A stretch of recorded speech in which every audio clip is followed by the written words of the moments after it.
Good morning, everybody. I am P. Ranjit, Vyoma IAS के मंच पे आपका स्वागत करता हूं। प्रीवियस वीडियो में मैंने डेन ऑफ बेल्थ की चर्चा की थी। उसी चर्चा को आगे बढ़ाते हुए आज हम डेन ऑफ बेल्थ की कुछ कंसेप्ट, कुछ संकल्पनाएं जो कल बच गई थी, उसकी चर्चा करते हुए ये बताने का प्रयास करूंगा कि इकोनॉमी के इवोल्यूशन में भारत के आर्थिक इतिहास में इस डेन ऑफ बेल्थ की क्या महत्ता है और डेन ऑफ बेल्थ ने भारत के राष्ट्रवाद के, राष्ट्रीयता के या फिर नेशनलिज्म के विकास में या उदय में किस प्रकार से भूमिका अदा की। तो हम कल की क्लास को आगे बढ़ाते हुए कल की कुछ बातों को रिकॉल कर देता हूं कि डेन ऑफ बेल्थ वस्तुतः धन के निष्कासन, धन की पलायन, वित्तीय पलायन का ही दूसरा नाम है। ये तब स्टार्ट हुआ था जब ब्रिटिश का भारत में प्रारंभिक स्टेज में था, चरण में था। ईस्ट इंडिया कंपनी वस्तुतः व्यापार करने के लिए भारत आई थी। जब व्यापार करने के लिए आए, धीरे धीरे करते कुछ वक्त के बाद जब भारत की केंद्रीय सत्ता, सेंट्रल फोर्सेस कमजोर पड़ जाती है, उसके बाद उसने भारत को लूटने को, आर्थिक उपनिवेश बनाने का, भारत को बाजार बनाने का एक प्रयास किया, जिसके डिफरेंट चरण थे और ये एक प्रोसेस में प्रक्रियागत व्यवस्था थी। उसने मोहम्मद गौरी, गजनबी या तैमूरलंग, चंगेज खां, नादिर शाह की भांति कोई आए मंदिर पर लूट के सोना लेके चले गए, इस तरह की व्यवस्था नहीं थी। इन्होंने साइंटिफिकली अप्रोच लगा के वैज्ञानिक तरीके से, विधिवत तरीके से भारत का आर्थिक नुकसान किया और इतनी मात्रा में यहाँ से रकम धन ले गए और अपने देश का विकास किया जिसकी कोई कल्पना नहीं है। तभी कार्ल मार्क्स का कहना भी था कि अंग्रेजों ने भारत के हस्तशिल्प के बाजार को, हैंडीक्राफ्ट के मार्केट को, बुनकरों की मार्केट को बिल्कुल खत्म कर दिया। लॉर्ड विलियम बेंटिक, जो बाद में वायसराय भी बनते हैं, गवर्नर जनरल थे भारत के, उनका कहना था कि भारतीय बुनकरों की हड्डियां इसी तरह खेतों में पड़ी बड़ी थी।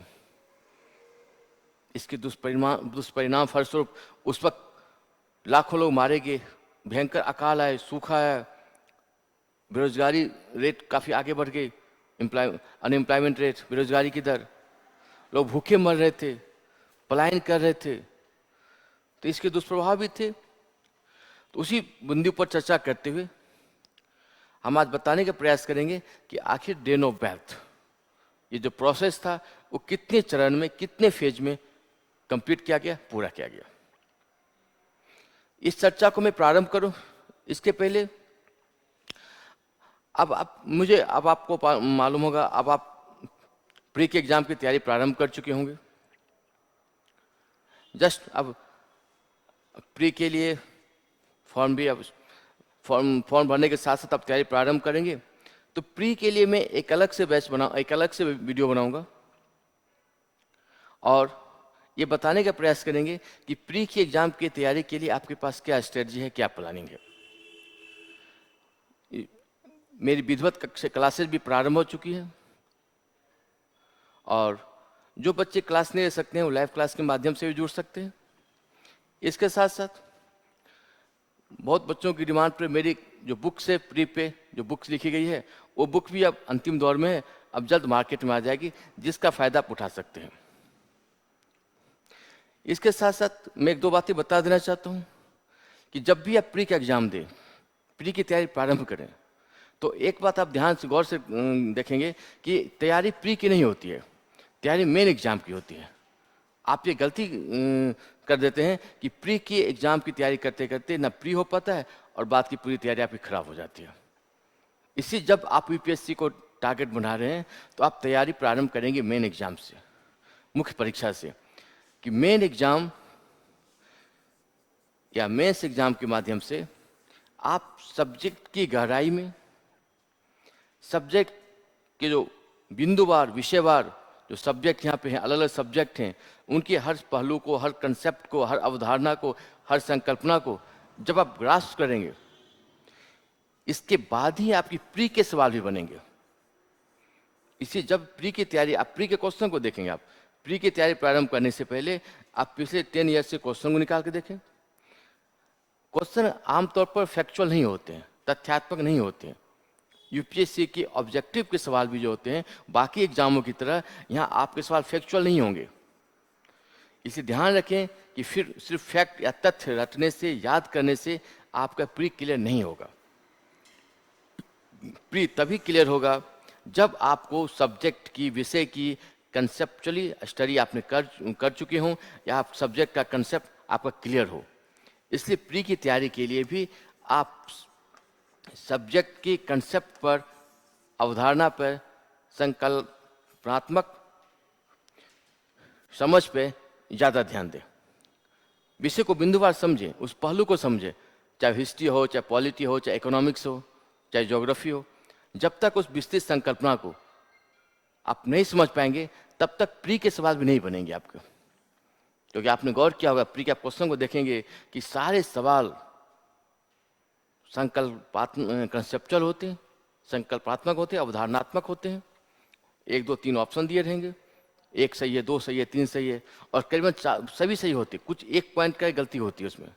उस गलती को ढूंढना आप तभी ढूंढ पाएंगे जब आप विषय की बहुत ही बारीकी से पढ़ाई कर चुके होंगे। इसलिए बच्चे ध्यान रखेंगे। अब तैयारी प्रारंभ करने का दौर आ गया। प्रारंभ, अब एग्जाम का भी वक्त आ जाएगा, जल्दी तैयारी प्रारंभ कीजिए। और उसमें आप ध्यान रखेंगे कि सब्जेक्ट के कंसेप्ट पर, संकल्पात्मक समझ पे, कंसेप्ट क्लैरिटी पे आप ध्यान देंगे। और सिर्फ तथ्यों को रटने, तथ्यों को याद करने से आपका प्री नहीं होगा। इसे सबसे पहले आप मेन एग्जाम की तैयारी करेंगे। मेंस एग्जाम की तैयारी के दौरान ही आपकी प्री एग्जाम की तैयारी भी कंप्लीट हो जाएगी। और जो मेरी बुक आ रही है, उस बुक में मेरी हिस्ट्री पे बुक आ रही है, उस बुक को आप पढ़ेंगे, ध्यान देंगे, उसमें कैसे अवधारणात्मक स्पष्टता पे ध्यान दिया गया है। तो आप लोगों के लिए आपको best of luck for examination. और अब हम अपने विषय पे आते हैं। तो हमारा सब्जेक्ट है, विषय है ड्रेन ऑफ वेल्थ। आपने गौर किया होगा कि ड्रेन ऑफ वेल्थ थ्योरी की चर्चा दादा भाई नौरोजी के द्वारा की गई थी। दादा भाई नौरोजी एक पारसी थे, इकोनॉमिस्ट थे, इमिनेंट अर्थशास्त्री थे। उन्होंने अपनी पुस्तक 1867 जो पुस्तक थी, पुस्तक का नाम था the poverty and un-British rule of India. इस पुस्तक में उन्होंने इस थ्योरी की विस्तार से चर्चा की है। हालांकि इसके पहले उन्होंने एक ईस्ट इंडिया एसोसिएशन के सम्मेलन में, कॉन्फ्रेंस में भाग लेने लंदन गए थे। वहाँ पर उन्होंने इंग्लैंड डेप्ट टू इंडिया नामक एक लेख लिखा था, आर्टिकल लिखा था, भाषण दिया था। उसी संदर्भ में उन्होंने बताने का प्रयास किया था कि वस्तुतः भारत से अंग्रेजों का भारत यहाँ पे देश का आर्थिक शोषण कर रहे हैं। उस आर्थिक शोषण की प्रक्रिया को बताने का प्रयास कर रहे थे। और बाद के दिनों में उनकी पुस्तक है, उनकी पुस्तक का भी नाम याद रखेंगे। जब भी उनकी पुस्तक का नाम आएगा, 3 पुस्तक काफ़ी फेमस है, poverty and un-British rule of India, इनकी जो 1867 में लिखी गई थी। इनकी दूसरी पुस्तक का नाम है the wants and means of India, 1870 में। इनकी थर्ड पुस्तक का नाम है on the commerce of India, 1871। ये 3 पुस्तक काफ़ी फेमस है, आपसे एग्जाम में पूछा जाएगा। इन पुस्तक का नाम आप याद रखेंगे। ये पुस्तक दादा भाई नौरोजी के द्वारा लिखी गई है। दादा भाई नौरोजी के द्वारा लिखी गई है, जो एक अर्थशास्त्री थे। और ये पुस्तक का नाम था poverty and un-British rule of India, the wants and means of India and on the commerce of India, 1871। ये काफ़ी फेमस किताब है, प्रसिद्ध किताब है। इस किताब का नाम आप याद रखेंगे। दादा भाई नौरोजी वो पहले व्यक्ति थे जिसने भारत की नेशनल इनकम, राष्ट्रीय आय निकालने का प्रयास किया। तो अब ये भी इनका ध्यान रखेंगे, ये भारत के पहले व्यक्ति थे जिसने भारत की नेशनल इनकम या राष्ट्रीय इनकम निकालने का प्रयास किए थे 1867 में। और प्रति वार्षिक 20 रुपये प्रति वार्षिक उन्होंने निकाला था भारत की नेशनल इनकम, राष्ट्रीय आय। तो राष्ट्रीय आय की गणना करने वाले दादा भाई नौरोजी पहले अर्थशास्त्री थे, इकोनॉमिस्ट थे। और उन्होंने बताने का प्रयास किया था कि भारत की राष्ट्रीय आय प्रतिवार्षिक 20 रुपये प्रति माह है। हालांकि साइंटिफिक ढंग से, वैज्ञानिक तरीके से खोज करके सारे डाटा को खोज करके निकालने वाले व्यक्ति थे BK राव।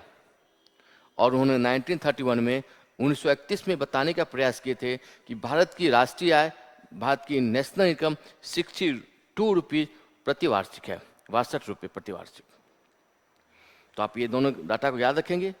दो व्यक्ति थे, एक थे सबसे पहली बार भारत की राष्ट्रीय आय निकालने वाले दादा भाई नौरोजी, जिन्होंने 20 रुपये प्रति वार्षिक बताया था, और दूसरे व्यक्ति थे BK राव, जिसने 31 में निकाला था 62 रुपीज प्रति वार्षिक, 62 रुपये।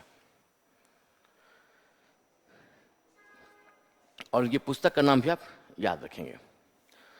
ये तीन पुस्तक थी। दादा भाई नौरोजी कांग्रेस के नेता थे, भारतीय राष्ट्रीय कांग्रेस पार्टी के नेता थे। वो अध्यक्ष भी 3 बार बने थे, भारतीय राष्ट्रीय कांग्रेस के 3 बार अध्यक्ष भी बने थे। इन्होंने east India association, east India association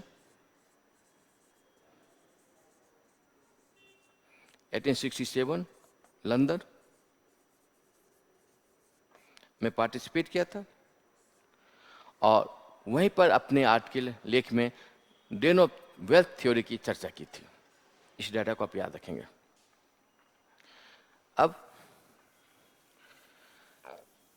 अब ये जो डेन ऑफ वेल्थ की थ्योरी थी, ये एक प्रक्रियागत रूट थी, प्रोसेस वे किया गया था। मैंने कल भी चर्चा की थी इसकी, ये प्रोसेस वे था। तो सबसे पहले उन्होंने भारत की कृषि को, एग्रीकल्चर को, भारतीय कृषक व्यवस्था को, कृषि व्यवस्था को खराब करने का काम किया।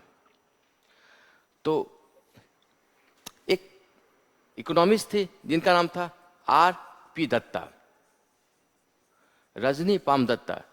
इनकी पुस्तक का नाम था इंडिया टुडे। ये भी एक अर्थशास्त्री थे। इनकी पुस्तक का नाम आप याद रखेंगे, इंडिया टुडे। और इस पुस्तक में इन्होंने डेन ऑफ वेल्थ थ्योरी की चर्चा करते हुए बताया कि डेन ऑफ वेल्थ वस्तुतः डेन ऑफ वेल्थ के 3 फेज थे, 3 चरण थे।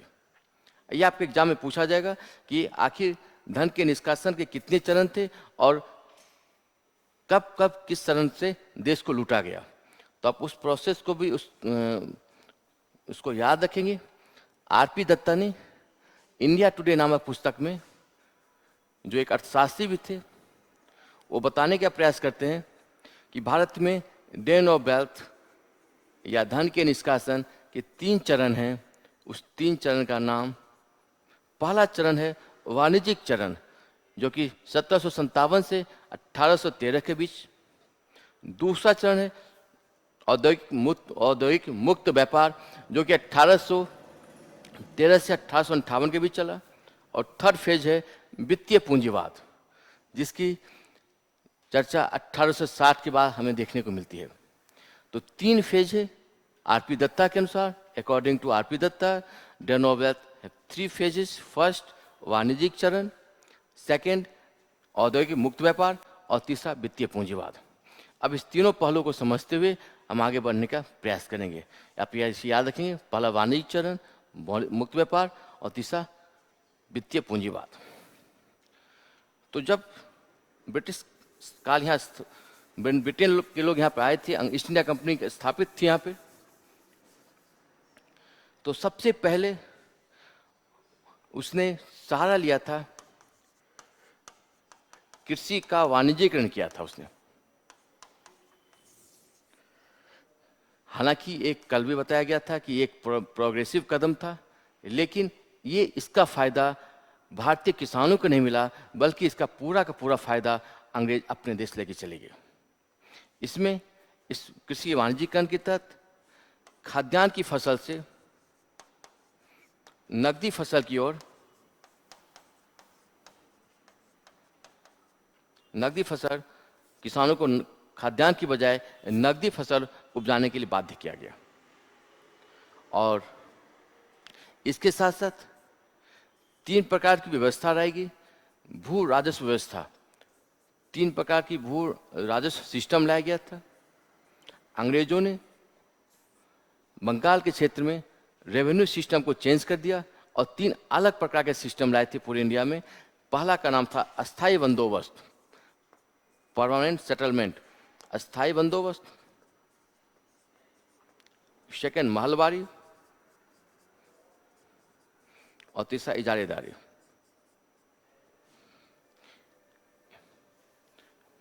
इजारेदारी,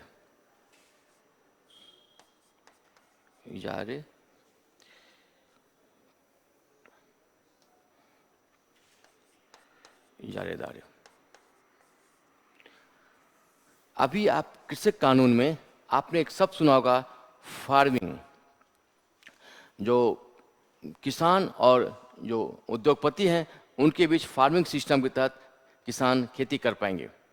वो जो फार्मिंग व्यवस्था थी, कहीं न कहीं इसी व्यवस्था से ये सब निकला हुआ है। तो अंग्रेज जब यहाँ पे आए, ईस्ट इंडिया कंपनी ने सबसे पहले कृषक व्यवस्था को खराब करने के लिए उन्होंने 3 तो राजस्व व्यवस्था लाए। हालांकि इसका तो फायदा मिला देश को व्यवस्था में, लेकिन ये खाद्यान्न फसल के बजाय उन्होंने नकदी फसल उपजाने के लिए बाध्य किया। हालांकि ये एक प्रोग्रेसिव कदम था, लेकिन इसका फायदा भारतीय किसानों को नहीं मिला। लेकिन दूसरे शब्द में, दूसरे संदर्भ में यहाँ पर इसी की वजह से कृषक राष्ट्रवाद का उदय होता है। एग्रेरियन नेशनलिज्म, कृषक राष्ट्रवाद का उदय होता है। और भारतीय किसान, यहाँ 2 व्यवस्था बनती है। भारतीय किसान अपने ग्रामीण क्षेत्र से निकल के पलायन करके दूसरे क्षेत्र में जाता है। इसकी वजह से उनकी सोच विस्तृत होती है और वो दूर जब देश जाते हैं, दूसरे वर्क करते हैं, धीरे धीरे इनमें प्रगतिशील संकल्पना आती है और वो सब आपस में मिलकर एक राष्ट्रवाद की संकल्पना का विकास करते हैं। दूसरी बात ये, अब जो किसान है, यहाँ पर किसान बाजार के संपर्क में आते हैं। अब वो मार्केट के उतार चढ़ाव, बाजार के उतार चढ़ाव से भीगे होते हैं, उनकी जानकारी मिलती है।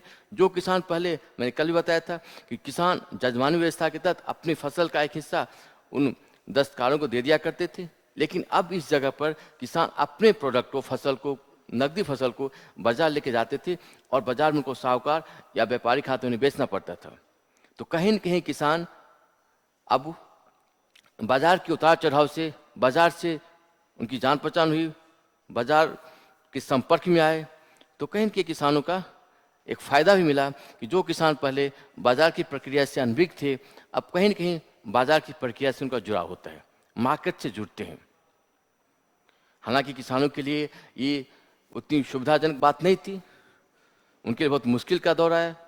वो बाजार की में बहुत सारे दस्तकारों, साहूकारों के द्वारा, व्यापारियों के द्वारा और अंग्रेजों के द्वारा ठगे भी गए, लेकिन फिर भी एक प्रक्रिया की शुरुआत हो जाती है जिसका फायदा बाद के दिनों में देखने को मिलता है। लेकिन ये प्रक्रिया तो चल ही रहती, लेकिन इसके साथ साथ शुरुआती दौर में 1757 के बाद और 1813 के बीच में अंग्रेजों ने बंगाल के क्षेत्र को प्रत्यक्ष लूट के माध्यम से लूटा। वहाँ पर कोई लॉ एंड ऑर्डर की सिचुएशन, कानून व्यवस्था के तहत कानूनन उन्होंने विधिवत लूटने का प्रयास नहीं किया, बल्कि प्रत्यक्ष रूप से बंगाल के राजस्व को लूटा गया। और बंगाल के राजस्व को लूटकर यहाँ के राजा से, जमींदार से, सामंत से जबरदस्ती लूटा गया, प्रत्यक्ष लूट की संज्ञा दी गई इसे। और इसी रूट से वो इंग्लैंड में, अपने देश में विकास का कार्य करते हैं। तो 1757 के बाद और 1813 के बीच प्रत्यक्ष लूट के माध्यम से बंगाल को लूटा गया। इसकी डिटेल से चर्चा हम मॉडर्न इंडिया में करेंगे कि बंगाली दीवानी और राजस्व के तहत कैसे लूटा गया। लेकिन बंगाल को बहुत भयंकर तरीके से लूटा गया, बंगाल, बिहार, उड़ीसा के क्षेत्र को, और इस राजस्व को इंग्लैंड भेजा गया। और तभी इंग्लैंड में इंडस्ट्रियल रेवोल्यूशन, औद्योगिक क्रांति का दौर आता है। इसी वक्त इंग्लैंड की में औद्योगिक क्रांति का दौर आता है। औद्योगिक क्रांति का दौर आता है, एक क्रांति होती है जहाँ पे मशीनीकरण को, मशीन को, इंडस्ट्री को बढ़ावा दिया जाता है और हस्तकरघा उद्योग, हैंडीक्राफ्ट, जो हाथ से पहले काम किया जाता था, उस काम को यहाँ पर हाथ की बजाय मशीन से काम प्रारंभ हो जाता है। तो मशीनीकरण आता है और औद्योगिकरण आता है। ये 1813 के आसपास की बात है, सेकेंड फेज में।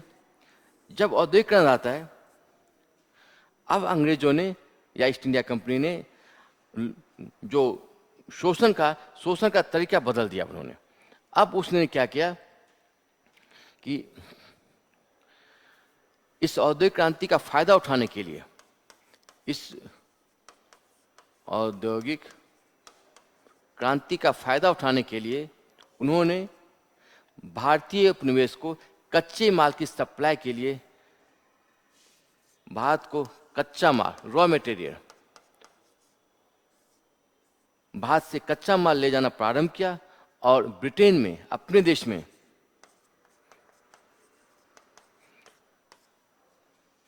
देश में उस वस्तु को बनाने, रेडीमेड कच्चे माल से विनिर्मित वस्तु बनाने का प्रयास किया, रेडीमेड वस्तु बनाने का प्रयास किया। तो भारत को उन्होंने कच्चा माल सप्लाई करने का अड्डा बना लिया। तो 1813 के बाद जब औद्योगिक क्रांति आती है, इस क्रांति का फायदा उठाने के लिए इंग्लैंड ने भारत के पूरे बाजार को, भारत को कच्चा माल सप्लाई करने का अड्डा बना लिया और कच्चे माल वो ब्रिटेन ले जाते थे और मशीन के माध्यम से वहाँ नए प्रकार के वस्तु बनाने लगे। तो कच्चा माल बहुत ही कम कीमत पर ले जाते थे, वो करीबन मुफ्त ही समझ लीजिए, फ्री लेके जाते थे और इंग्लैंड में मशीन के द्वारा उसे वस्तु बनाते थे। तो जब औद्योगिक क्रांति आई तो इस क्रांति से हस्तशिल्प का पतन हुआ, इंग्लैंड में ही पतन हुआ, लेकिन इंग्लैंड ने इसकी भरपाई भारतीय माल से कर ली और वस्तु बना के पुनः उसे भारतीय बाजार में लाकर बेच दिया। तो इंग्लैंड में औद्योगिक क्रांति के बाद ग्रोथ रेट इस तरह से आगे बढ़ता है, लेकिन भारतीय बाजार में इस औद्योगिक क्रांति का फायदा इसलिए नहीं हुआ क्योंकि यहाँ पे जो हस्तशिल्प का पतन हुआ, हस्तशिल्प के पतन के बाद अंग्रेजों ने इसको लूट का अड्डा बना लिया। यहाँ पर मशीनीकरण का कोई फायदा नहीं हुआ और इसलिए ग्रोथ रेट सीधे नीचे गिर गया। जहाँ इंग्लैंड अपने आप को विकसित कंट्री में खड़ा कर दिया, वहीं भारतीय अर्थव्यवस्था, जो कि कुछ ही दिन पहले तक विश्व की सबसे बड़ी अर्थव्यवस्था थी, मैंने कल की वीडियो में बताया था कि भारत और चीन विश्व जीडीपी का आधी हिस्सेदारी रखते थे। विश्व जीडीपी का 55% इंडिया और चाइना मिलकर कवर करते थे। ये इसका अर्थ हुआ इंडिया और चाइना विश्व की सबसे विकसित कंट्री थी उस जमाने में, 17वीं-16वीं शताब्दी के दौर में। लेकिन औद्योगिक क्रांति के बाद इंग्लैंड ने भारत से सारा कच्चा माल अपने देश ले गए और भारतीय बाजार में वहाँ से बने बनाए विनिर्मित वस्तु को भारतीय बाजार में लाकर बेचने का कार्य किया। इसलिए औद्योगिक क्रांति के बाद ब्रिटेन की जीडीपी जहाँ आकाश छूने लगती है, वहीं भारतीय अर्थव्यवस्था पूरी ध्वस्त हो जाती है। तो 1813 के बाद जो सेकेंड फेज था, वहाँ पर अनऔद्योगिकरण लाया गया, अनइंडस्ट्रियलाइजेशन, मतलब भारत के जितनी हस्तकरघा उद्योग थे, हैंडीक्राफ्ट की इंडस्ट्री थी, छोटे छोटे जो भी इंडस्ट्री थी, उस इंडस्ट्री को समाप्त करने का प्रयास किया गया। तो पहले फेज में कृषि पर दुष्प्रभाव लाए, कृषि क्षेत्र को खराब किया गया। सेकेंड फेज में उसने भारत की इंडस्ट्री पर करार प्रहार किया, जबकि 1720 के आसपास तक भारत के रेशम उद्योग, सूती वस्त्र उद्योग, ये सब काफी पॉपुलर थे, जिसकी पूरे विश्व में डिमांड थी। लेकिन अंग्रेजों ने सूती वस्त्र और रेशम उद्योग पर प्रतिबंध लगा के सेकेंड फेज में भारतीय अर्थव्यवस्था के जो इंडस्ट्री का फेज था, उसको उन्होंने खराब कर दिया और अब वो अपने देश की माल को भारतीय बाजार में लाकर खपत करना प्रारंभ करते हैं। तो सबसे पहले कृषि खराब के बाद विनिर्माण उद्योग को खराब करते हैं और अपने माल को, अपने वस्तु को वो भारतीय बाजार में लाकर बेचने का काम करते हैं और ये बहुत ही ऊंची कीमत पर बेचते हैं। तो भारत से मुफ्त कच्चा माल, यहाँ से मुफ्त वो कच्चा माल ले जाते थे, सस्ते कच्चा माल, और भारतीय बाजार में ही उसे महंगी कीमत पर बेच देते थे।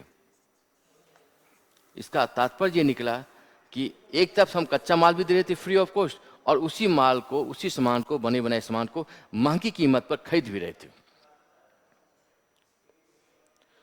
और उसी समय आपने देखा होगा एडम स्मिथ की थ्योरी आती है, जिसमें बाजार को खोलने की बात की जाती है, बहुत सारी कंपनियों को मार्केट में प्रवेश करने की इजाज़त दी जाती है इस थ्योरी के तहत।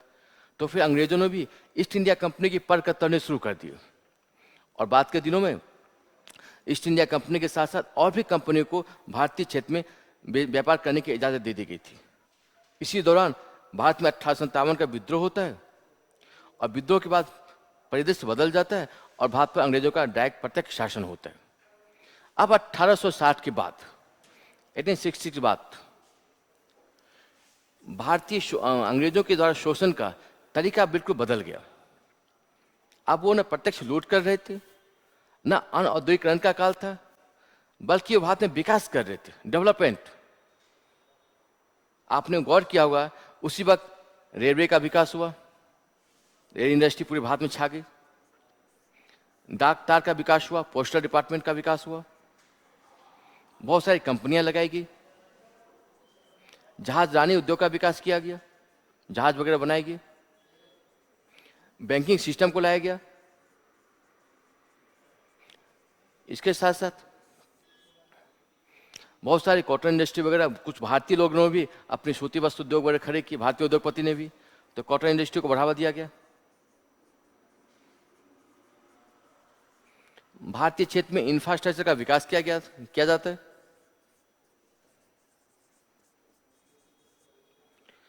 तो 1860 के बाद अब अंग्रेजों का हम दूसरा चेहरा देखते हैं। अब वो अंग्रेज भारतीय उपनिवेश में, भारतीय क्षेत्र में डेवलपमेंट का काम कर रहे हैं। रेलवे का जाल बिछ रहा है, पोस्टल डिपार्टमेंट खड़ा किया जा रहा है, बैंकिंग सिस्टम को खड़ा किया जा रहा है, बड़े बड़े जहाज बनाए जा रहे हैं जो दूसरे उपनिवेश में जाकर व्यापार कर रहे थे, इंफ्रास्ट्रक्चर, रोड, पुल, बांध, ये सब बनाए गए। लेकिन फर्क एक था, इससे अंग्रेज एक तीर से दो शिकार कर रहे थे। पहली बात, वो भारत में सोशल वर्क करके, सामाजिक कार्य को पूरा करके भारतीयों का दिल जीत रहे थे। ब्रिटिश काल स्थापित होने के बाद बहुत सारे इंडियन को ये लगा, पढ़े लिखे भारतीयों को ये लगा कि शायद अंग्रेज अपने देश में विकास का काम कर रहे हैं। रेलवे का जाल बिछ रहा है, पोस्टल डिपार्टमेंट खड़ा किया जा रहा है, बैंकिंग सिस्टम खड़ा किया जा रहा है, भारतीयों को व्यापार करने की इजाज़त दी जा रही है, तो कहीं न कहीं भारत का विकास होगा, डेवलपमेंट होगा। लेकिन इनका मकसद ये नहीं था। इनका मकसद ये था कि जो पैसा अंग्रेजों ने भारतीय उपनिवेश से कमाए थे, अर्न किए थे, 1757 से लेकर 100 साल में इन्होंने पूरे खजाना को भर लिया था अपने देश में, उस पैसे को अब वो इन्वेस्टमेंट कर रहे थे, जिसे वित्तीय पूंजीवाद की संज्ञा दी गई है। अब उस पूंजी को अंग्रेज इसी देश की पूंजी को अपने ही देश में इन्वेस्टमेंट कर रहे थे, सरकार को ऋण दे रहे थे, और इस पर वो मोटी ब्याज रकम भी कमा रहे थे। तो 1860 के बाद ब्रिटिश हुकूमत ने डे नोबेल थ्योरी के तहत, एक कंसेप्ट के तहत, एक विचारधारा के तहत भारत में सामाजिक उद्देश्य के कई सारे कार्य पूरे किए। भारत में आधारभूत संरचना का विकास किया। इस विकास के क्रम में ही कई सारे भारतीय उनके पक्ष में भी आए। कांग्रेस पार्टी भी पक्षधर रही उस वक्त अंग्रेजों का। लेकिन बाद के दिनों में पता चलता है कि ये अंग्रेज ब्रिटिश शासन का, ब्रिटिश व्यवस्था के तहत ये जो डेवलपमेंट किया जा रहा था, इस सारा पैसा भारतीय उपनिवेश का पैसा था, और भारतीय उपनिवेश में लगाकर मोटी ब्याज रकम कमाया जा रहा था। तो इसी आर.पी. दत्तानी से वित्तीय पूंजीवाद की संज्ञा दी गई है। और तभी कहा गया था, बेंटिक ने भी कहा था कि भारतीय बुनकरों की हड्डियां पूरे भारतीय क्षेत्र में बिखरी पड़ी है। कार्ल मार्क्स ने का कहना था, ये जो रेल का विकास अंग्रेज सरकार कर रही है, यह रेलवे भारत के विकास का अग्रदूत बनेगी बाद के दिनों में। खैर, तो इस व्यवस्था के तहत अंग्रेजों ने अपनी पूंजी को बेहतर तरीके से भारतीय क्षेत्र में निवेश कर दिया, और जो कैपिटलिस्ट, जो पूंजीपति, ब्रिटिश पूंजीपति भारतीय उपनिवेश में पैसा लगाते थे, उनको मोटी ब्याज का लालच दिया गया, और सारे पैसा यहाँ लगाकर वो मोटी रकम कमा ली उन्होंने, जिसे आर.पी. दत्ता ने वित्तीय पूंजीवाद की संज्ञा दी है। ये थर्ड फेज था। और इसके साथ साथ तो आपने देखा, थर्ड फेज में उन्होंने फाइनेंस सेक्टर में वित्तीय पूंजीवाद के तहत, सेकेंड फेज में इंडस्ट्री को खराब करके, इंडस्ट्री के माध्यम से, और थर्ड फेज में एग्रीकल्चर, फर्स्ट फेज में एग्रीकल्चर। तो अंग्रेजों ने 3 फेज 3 चरण में धीरे धीरे करके क्रमशः करके भारतीय धन को लूटा और अपने इसी पैसे से अपने देश का, ब्रिटेन का विकास किया। ये पैसा नादिर शाह हो, गौरी हो, गजनवी हो, जो लूट के लगे थे, उससे लाखों करोड़ों गुना ज़्यादा पैसा था जो ब्रिटेन करीबन 200 साल में अपने देश से लूटकर दूसरे अपने देश में ले गए। इससे भारत की आर्थिक क्षति हुई, लेकिन कुछ इसके पॉजिटिव पॉइंट भी निकले, कुछ इसके नेगेटिव पॉइंट तो थे कि भारत की आर्थिक क्षति हुई, लेकिन पॉजिटिव पॉइंट भी कुछ निकले। उसकी चर्चा करते हुए हम इस बिंदु को, इस टॉपिक को विराम देंगे। सबसे पहला, भारतीय इकोनॉमी, इंडियन इकोनॉमी कहीं न कहीं प्रगतिशील हुई, प्रोग्रेसिव हुई। भारत बाजार के कांटेक्ट में आया, मार्केट के कांटेक्ट में आया, और जो ग्रामीण जड़ता की स्थिति थी ग्रामीण क्षेत्र में, वो जड़ता की स्थिति समाप्त होती है और धीरे धीरे एक क्षेत्र के दूसरे क्षेत्र के संपर्क में आने की वजह से, जिसमें रेलवे का भी अहम योगदान रहा, धीरे धीरे सबसे पहले कृषक राष्ट्रवाद, फिर आर्थिक राष्ट्रवाद, इकोनॉमिकली नेशनलिज्म, और अंततः राष्ट्रवाद की संकल्पना का विकास होता है। और बाद के दिनों में इसी राष्ट्रवाद की संकल्पना के विकास ने राष्ट्रीय आंदोलन को फलीभूत किया, राष्ट्रीय आंदोलन को फलीभूत किया।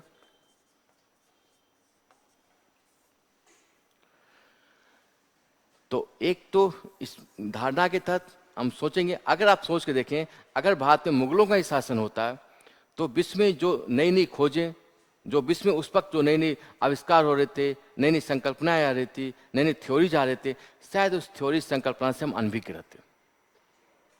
तो अंग्रेजों ने शोषण के माध्यम से ही, लेकिन अंग्रेजों ने उस नई व्यवस्था से हमें जानकारी करा दिया।